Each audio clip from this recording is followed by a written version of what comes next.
In Moscow, there has been a big terrorist attack, and it left about 137 people dead.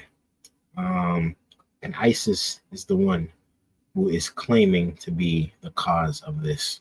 Let's tune into the video and see what's happening out in the streets of Russia. 2 men have been charged in connection with Friday's attack on a concert venue just outside Moscow. Authorities now say at least 137 people died after 4 gunmen fired at concert goers before setting the building on fire.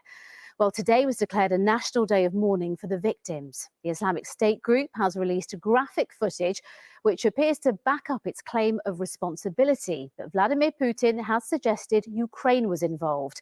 Here's our Russia editor, Steve Rosenberg.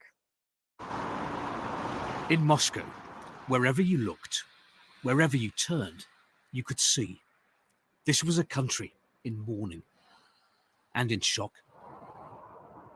Across Russia, flags flew at half-mast for the victims of the concert hall massacre. And at the scene of Friday's attack, Crocus City Hall, the queues grew longer and longer. The National Day of Mourning experienced most acutely here. There was an outpouring of sympathy, a mountain of tributes to the dead.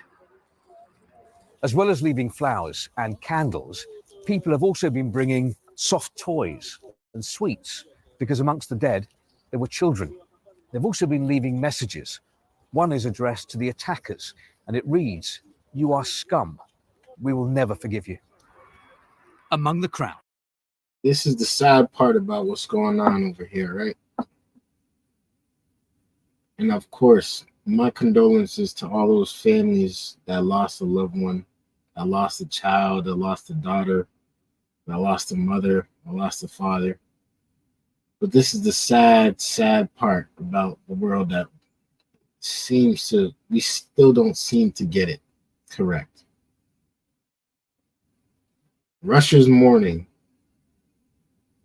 and so is Ukraine. Russia is mourning, and so is Ukraine.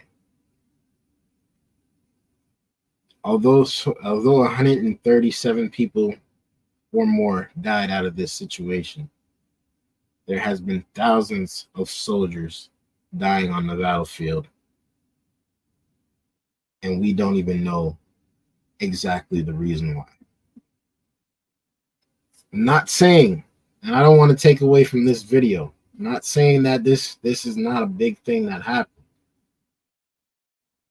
but it is not as big as the war that is happening right now.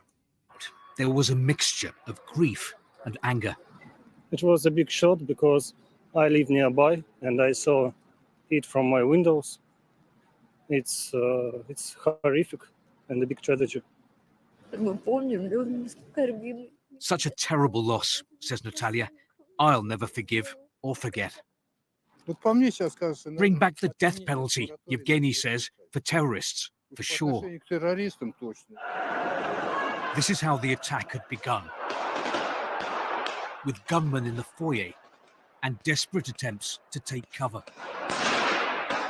The attackers moved on to the auditorium. By the end of this, more than 130 people were dead. 4 suspects have been arrested. Tonight, the suspected gunmen appeared in court. Russia claims they'd been caught fleeing to Ukraine. This is sad, man. This is sad. I heard they forced one of the guys.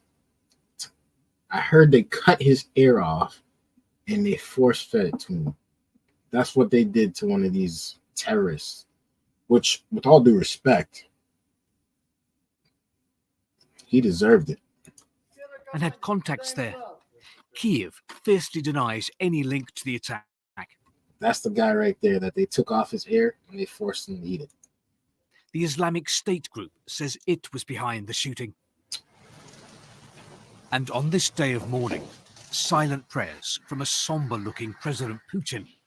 The Kremlin says he lit a candle for the victims in church at his country estate. And Russia is praying that there will be no more attacks. If there are, that will test people's faith in the president to keep them safe. Steve Rosenberg, BBC News, Moscow. Honestly, you cannot think that anyone could have really prevented this attack, because this is what terrorists do. Terrorists come into your town.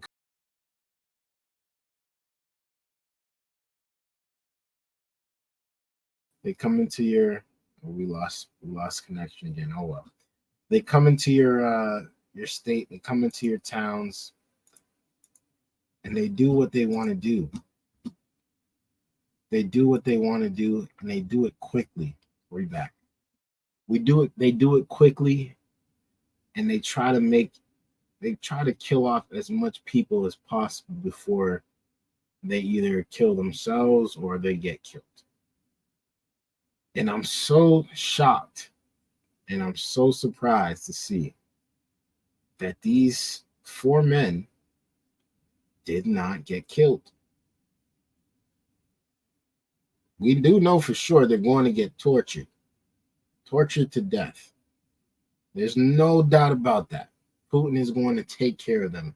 He's probably he's going to cut off their fingers first. Then he's going to cut off their toes. Then he's just going to start cutting off every limb one by one. No antibiotics. No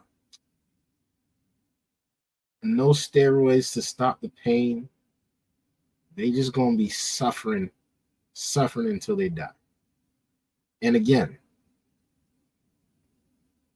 they deserve it. They deserve it. Well, tonight, France has raised its terror threat level in response to the Islamic State group's claims of responsibility for the attack in Russia. Joining me now is our security correspondent, Frank Gardner. Frank, what can we say about why Islamic State might have targeted Russia? Okay, well, there's kind of 3 reasons, really, 3 possible causes. One is Syria, where the Russian Air Force has been inflicting pretty heavy casualties throughout Syria's civil war on Islamic State fighters. And a recent communique by Islamic State's kind of leadership said, we will never forgive and forget. In other words, we will settle scores. So that's one possibility. Another is Afghanistan, where ISIS's what's called Khorasan branch are fighting the Taliban. Now, that's going to sound strange, but they are mortal enemies. And ISIS considers that the Taliban are allies of Russia. In 2022, they attacked the Russian embassy in Kabul. So that's another possibility.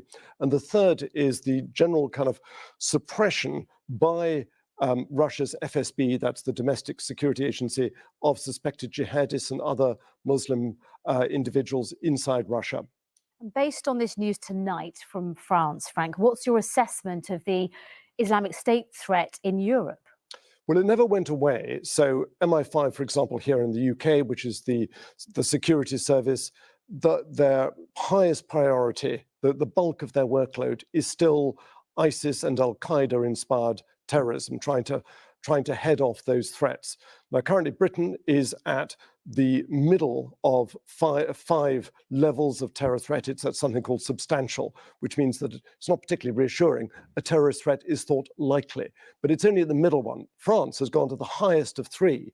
Now, that would only happen in this country if there was actual evidence of a terrorist plot, which there isn't at the moment. Okay, Frank, for now, thank you very much, Frank Gardner. Wow.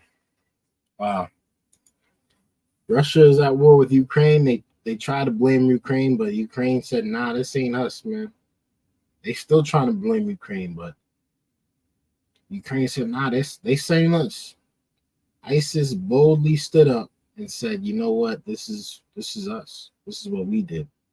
And they paid the dues about $5,000 each. Wow. 137 people dead from 4 men. This is sad. We're praying for the families. We're praying for all those that lost their lives. This is a tragic event. and it's happening in Russia. Although Russia is in war with Ukraine, which is obviously more tragedy, one day we may look back and see this in the future. We'll look back at this in the future and say, you know, this was all for nothing. This was all unnecessary. This all could have been avoided.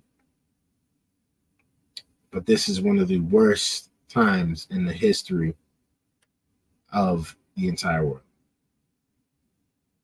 Worst times. Nobody likes terrorists. Nobody likes terrorists. Let me know how you guys feel about that down below in the comments. I appreciate y'all viewership. Thank you for rocking with me. Thank you for tuning in.